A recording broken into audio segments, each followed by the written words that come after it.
का कहर बढ़ता जा रहा है। आबोहवा लगातार खराब होती जा रही है। दिवाली नजदीक आ रही है, लेकिन इससे पहले ही राजधानी दिल्ली के हालात खराब होते दिख रहे हैं। यही हाल एनसीआर के इलाकों का भी है।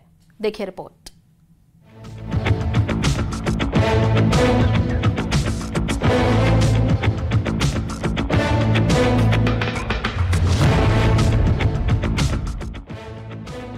आसमान में धूल और दूर दूर तक धुआं दिखाई दे रहा है।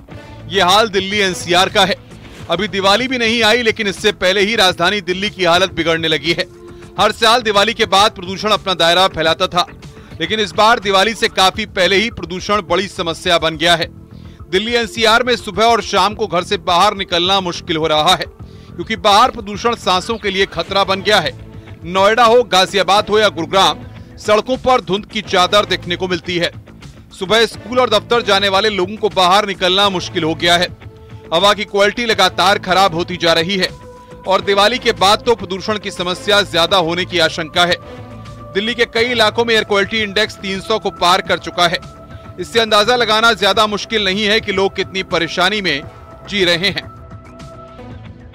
जहांगीरपुरी में AQI 364 दर्ज किया गया, तो वहीं अलीपुर और बवाना में भी 300 के पार है। कई दूसरे इलाकों में एयर क्वालिटी इंडेक्स 300 के आसपास पहुंच गया है। दिल्ली एनसीआर में हवा के खराब क्वालिटी होने से ग्रैप का पहला चरण लागू किया गया है। अगर आने वाले दिनों में प्रदूषण ज्यादा बढ़ता है तो फिर इसकी दूसरी स्टेज लागू की जाएगी। उधर यमुना नदी जहरीले झाग से ढकी हुई दिखाई दे रही है। यमुना नदी के पानी के ऊपर झाग की मोटी मोटी परत है। ऐसा लग रहा है मानो पानी में बादल उतर आए हों। ऐसे में दिल्ली की हवा के साथ साथ पानी भी जहरीला होता जा रहा है।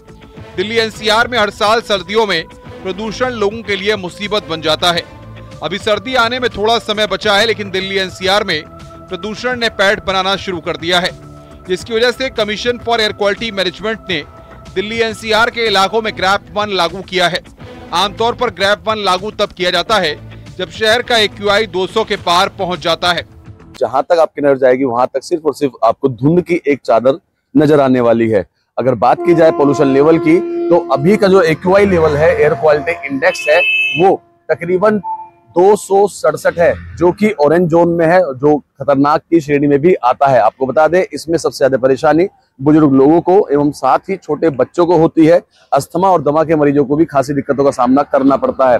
जैसे जैसे दिवाली नजदीक आती है, वैसे वैसे इस मौसम में तब्दीली होती है और पोल्यूशन का जो स्तर है वो दिन ब दिन दिल्ली एनसीआर सहित गाजियाबाद में बढ़ता जाता है। यही कारण भी है कि लाख तमाम दावे किए जाते हैं, लेकिन उन दावों को महज किताबी रूप में ही देखा जाता है। ये पहली बार ऐसा नहीं हो रहा है। हर साल इसी तरह के जो पोल्यूशन है वो बढ़ता है। वहीं नोएडा में कई हॉट स्पॉट पर नजर रखी जा रही है। पहला चरण AQI 201 से 300 यानी खराब होने पर लागू किया जाता है। दूसरा चरण AQI 301 से 400 होने पर, जो बहुत खराब माना जाता है, तब लागू होता है।